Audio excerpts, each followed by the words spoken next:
I think that the whole Ukraine episode on the whole has been another object lesson in the fact that the U.S. can't just magically make the rest of the world do what we want it to do.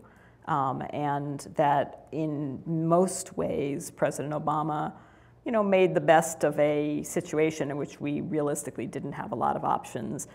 And luckily for us, Putin is sort of crazy like a fox, but he's not completely self-destructive. So everybody seems to be moving back from the brink, which is probably realistically the most plausible outcome here. Jim asked me earlier, do I think President Obama's, was he naive? Was he wrong?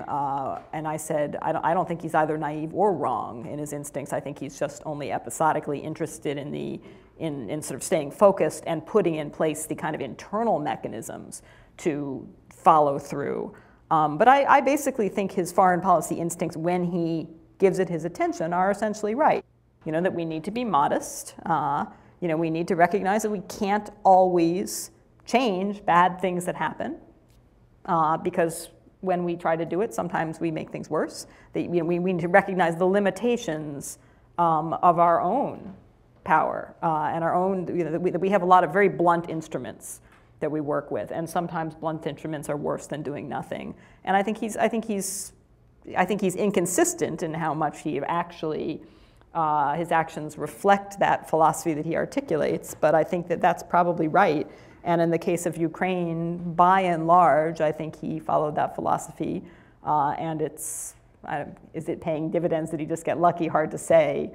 Rosa, do you buy the theory of critics of Obama who say Putin took the measure of the man? That is to say, Putin saw that Obama was not somebody who was prepared to be confrontational, and therefore recognized that he could take Crimea and perhaps that he could at least threaten to take the East. Can you think of a U.S. president from either political party who would in fact have been willing to start a war with Russia? I sure hope not. I think the counter example would be somebody like McCain, right? The sort of beau ideal of neocons, who in their theory would be McCain's overall resoluteness and chestiness would have made Putin think twice before acting aggressively.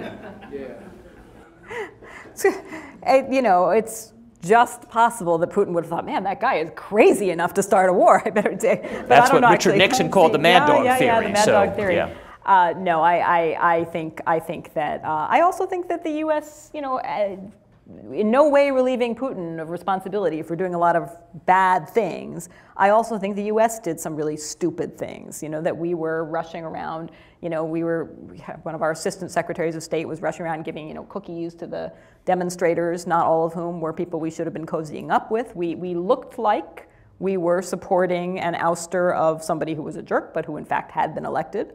We were doing our share of meddling, and that doesn't justify. I think you're making it seem more subtle than it was. The U.S. plainly was supporting the insurgents, the forces of democracy. We partly created the conditions which were clearly Putin was going to see as provocative and threatening himself, and he's not crazy. He's a rational actor. And he responded in a way that he thought he needed to protect his own flanks, and he went as far as he thought he could go, and then he stopped. And I suspect that would have been the same with anybody.